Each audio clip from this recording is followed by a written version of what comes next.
ఢిల్లీ సుల్తాన్లకు భయపడం. అప్పట్లో కేసీఆర్ నన్ను జైలు పంపితేనే భయపడలేదు. రిజర్వేషన్లను రాజ్యాంగాన్ని రద్దు చేసేందుకు భాజపా ఆర్ఎస్ఎస్ కుట్ర అంటూ కూడా చూస్తున్నాం. అసలు విషయం ఏందని మిత్రులారా, ఆర్ఎస్ఎస్ను ఢీకొనేటువంటి దమ్ము ధైర్యం లేని వాళ్ళు ఈరోజు ఆర్ఎస్ఎస్ పైన దుష్ప్రచారం చేస్తూ ఉన్నారు.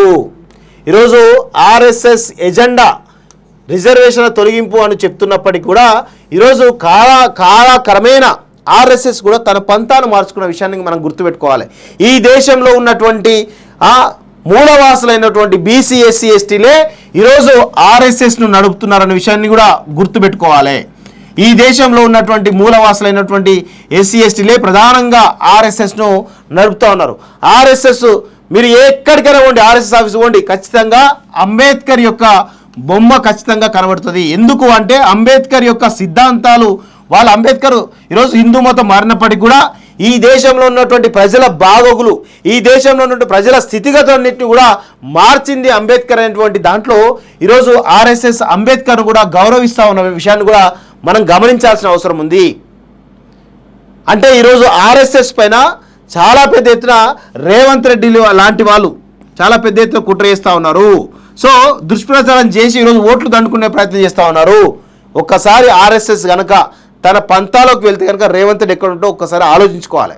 ఆర్ఎస్ఎస్ నువ్వు ఏబీపీలో పనిచేసి కూడా ఆర్ఎస్ఎస్ యొక్క స్ట్రెంగ్త్ తెలిసి కూడా నువ్వు ఇంకా మాట్లాడుతున్నావంటే నీకు ఒక రకమైనటువంటి ఎదురు దెబ్బ దగ్గరలో పడేటువంటి అవకాశం ఉంటుందని నీకు నువ్వు అర్థం చేసుకోగలవు. వాస్తవంగా అది తెలుసు నీకు కూడా. సో ఈనాడు ఆర్ఎస్ఎస్ అనేది రాష్ట్రీయ స్వయం సేవక్ ఈరోజు దేశం కోసం ధర్మం కోసం అంటూ పెద్ద ఎత్తున వీళ్ళు ఈ రెండు రకాల అంశాల మీదనే ఈరోజు పెద్ద ఎత్తున ప్రచారం చేస్తూ ఉంటారు. ఒక మనిషి జీవన విధానం ఎలా ఉండాలి, ఈ భారతీయ సంస్కృతిని ఏ విధంగా మనం ముందుకు తీసుకెళ్ళాలి, ఈ భారతదేశంలో ఉన్నటువంటి కుటుంబ బంధాలు ఏంటివి, ఈ భారతదేశంలో ఉన్నటువంటి కుటుంబ విలువలు ఏంటి, అదేవిధంగా రెస్పెక్ట్ అంటే పెద్దవాళ్లకు ఏ విధంగా రెస్పెక్ట్ ఇవ్వాలి ఎల్డర్స్కి అనేటువంటి కోణంలో ఈరోజు ఒక ధర్మాన్ని ఆచరించే విధంగా వీళ్ళందరూ కూడా ఆ ప్రచారం ఎక్కువ చేస్తూ ఉంటారు వాస్తవంగా.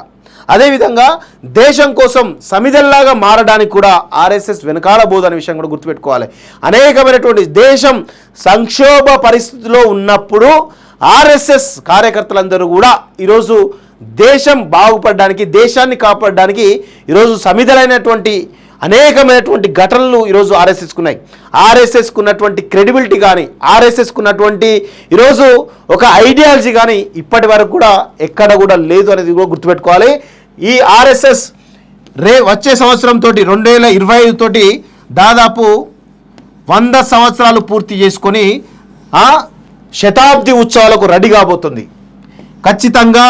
ఎందుకంటే ఈ శతాబ్ది ఉత్సవాల్లో కనుక మరొకసారి ఈ వచ్చే ప్రభుత్వంలో కనుక మళ్ళీ భారతీయ జనతా పార్టీ కనుక భారీ మెజార్టీ వస్తే కనుక ఈ శతాబ్ది ఉత్సవాల్లో భాగంగా ఆర్ఎస్ఎస్ తన కార్యకలాపాలను అన్నిటిగా విస్తరిస్తుంది.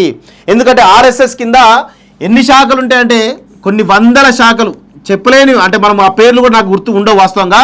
100 శాఖలు ఈరోజు పనిచేస్తూ ఉంటాయి. భారతీయ జనతా పార్టీ అయినా, కాంగ్రెస్ పార్టీ అయినా, ఏ పార్టీ అయినా కానీ ఆర్ఎస్ఎస్ కింద పనిచేయని విషయం గుర్తుపెట్టుకోండి. వాళ్ళు ఎప్పుడు కూడా పొలిటికల్ ఇన్వాల్వ్మెంట్ చాలా తక్కువగా ఉంటాయి వాస్తవంగా.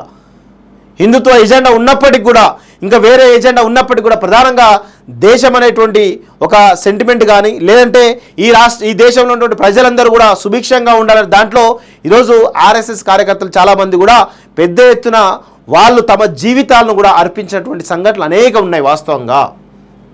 ఈరోజు గతంలో రాష్ట్రపతిగా ఉన్నటువంటి ప్రణబ్ ముఖర్జీ కూడా ఆర్ఎస్ఎస్ సభలకు వెళ్ళి మాట్లాడిన సందర్భాలు ఉన్నాయి. ఈరోజు కాంగ్రెస్ పార్టీలో ఉన్నటువంటి మెజారిటీ నాయకులు కూడా ఆర్ఎస్ఎస్ సభలకు వెళ్ళి తమ జీవన విధానాన్ని ఏ విధంగా ఉండాలో నేర్చుకునే సందర్భాలు ఉన్నాయి. ఈరోజు రేవంత్ రెడ్డి కూడా ఒకప్పుడు ఆర్ఎస్ఎస్ కార్యకర్తనే కదా. ఇలా చెప్పుకుంటూ పోతే ఈ దేశంలో ఉన్నటువంటి నాయకులు కానీ చాలామంది పౌరులు స్వచ్ఛందంగా కూడా ఆర్ఎస్ఎస్ తోటి ప్రత్యక్షంగా పరోక్షంగా ఈరోజు ఆర్ఎస్ఎస్ తోటి వాళ్ళ ఐడియాలజీ తోటి ఈరోజు పెద్ద ఎత్తున పోతూ ఉంటారనే విషయం కూడా గుర్తుపెట్టుకోవాలి. కావాలని ఈరోజు అంటే వాస్తవంగా ఈ దేశంలో రైట్ వింగ్, లెఫ్ట్ వింగ్ అనేటువంటి విషయాలు మనం అందరం కూడా చూస్తూ ఉంటాం. అంటే ఎవరి ఐడియాలజీ వాళ్ళకు ఉంటుంది.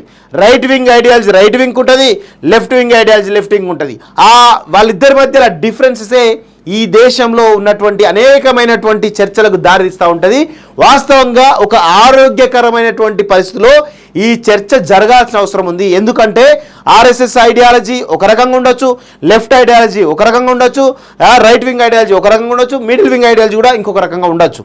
వీటన్నిటి సంఘర్షణలో ఈరోజు భారతదేశం ఒక ఆరోగ్యకర పరిస్థితిలో ఒక చర్చ జరగాల్సిన అవసరం. దాని నుంచే ప్రజలకు మంచి జరగాలి, ఇదే జరగాలి. ఆర్ఎస్ఎస్ అయినా ఇదే అనుకుంటుంది, లెఫ్ట్ వింగ్ అయినా ఇదే అనుకుంటుంది, మిడిల్ వింగ్ అయినా ఏ వింగ్లైనా ఇవే అనుకుంటాయి. కానీ వారి వారి ప్రాపగండ ప్రకారమే జరుగుతాయి.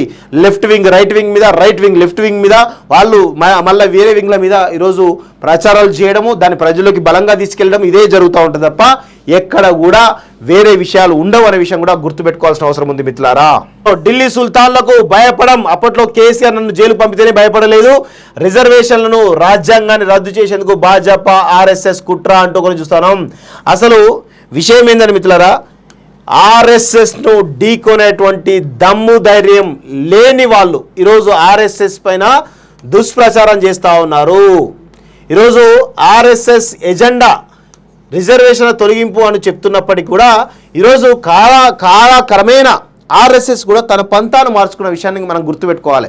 ఈ దేశంలో ఉన్నటువంటి మూలవాసులైనటువంటి బీసీ ఎస్సీ ఎస్టీలే ఈరోజు ఆర్ఎస్ఎస్ను నడుపుతున్నారనే విషయాన్ని కూడా గుర్తుపెట్టుకోవాలి. ఈ దేశంలో ఉన్నటువంటి మూలవాసులైనటువంటి ఎస్సీ ఎస్టీలే ప్రధానంగా ఆర్ఎస్ఎస్ను నడుపుతూ ఉన్నారు. ఆర్ఎస్ఎస్ మీరు ఎక్కడికైనా పోండి, ఆర్ఎస్ఎస్ ఆఫీస్ పోండి, ఖచ్చితంగా అంబేద్కర్ యొక్క బొమ్మ ఖచ్చితంగా కనబడుతుంది. ఎందుకు అంటే అంబేద్కర్ యొక్క సిద్ధాంతాలు, వాళ్ళ అంబేద్కర్ ఈరోజు హిందూ మతం మారినప్పటికీ కూడా ఈ దేశంలో ఉన్నటువంటి ప్రజల బాగోగులు, ఈ దేశంలో ఉన్నటువంటి ప్రజల స్థితిగతులన్నింటినీ కూడా మార్చింది అంబేద్కర్ అనేటువంటి దాంట్లో ఈరోజు ఆర్ఎస్ఎస్ అంబేద్కర్ను కూడా గౌరవిస్తూ ఉన్న విషయాన్ని కూడా మనం గమనించాల్సిన అవసరం ఉంది. అంటే ఈరోజు ఆర్ఎస్ఎస్ పైన చాలా పెద్ద ఎత్తున రేవంత్ రెడ్డి లాంటి వాళ్ళు చాలా పెద్ద ఎత్తున కుట్ర చేస్తూ ఉన్నారు. సో దుష్ప్రచారం చేసి ఈరోజు ఓట్లు దండుకునే ప్రయత్నం చేస్తూ ఉన్నారు. ఒక్కసారి ఆర్ఎస్ఎస్ కనుక తన పంతాలోకి వెళ్తే కనుక రేవంత్ రెడ్డి ఎక్కడ ఉంటో ఒక్కసారి ఆలోచించుకోవాలి. ఆర్ఎస్ఎస్ నువ్వు ఏబీపీలో పనిచేసి కూడా ఆర్ఎస్ఎస్ యొక్క స్ట్రెంగ్త్ తెలిసి కూడా నువ్వు ఇంకా మాట్లాడుతున్నావంటే నీకు ఒక రకమైనటువంటి ఎదురు దెబ్బ దగ్గరలో పడేటువంటి అవకాశం ఉంటుందని నీకు నువ్వు అర్థం చేసుకోగలవు. వాస్తవంగా అది తెలుసు నీకు కూడా. సో ఈనాడు ఆర్ఎస్ఎస్ అనేది రాష్ట్రీయ స్వయం సేవక్, ఈరోజు దేశం కోసం ధర్మం కోసం అంటూ పెద్ద ఎత్తున వీళ్ళు ఈ రెండు రకాల అంశాల మీదనే ఈరోజు పెద్ద ఎత్తున ప్రచారం చేస్తూ ఉంటారు. ఒక మనిషి జీవన విధానం ఎలా ఉండాలి, ఈ భారతీయ సంస్కృతిని ఏ విధంగా మనం ముందుకు తీసుకెళ్ళాలి, ఈ భారతదేశంలో ఉన్నటువంటి కుటుంబ బంధాలు ఏంటివి, ఈ భారతదేశంలో ఉన్నటువంటి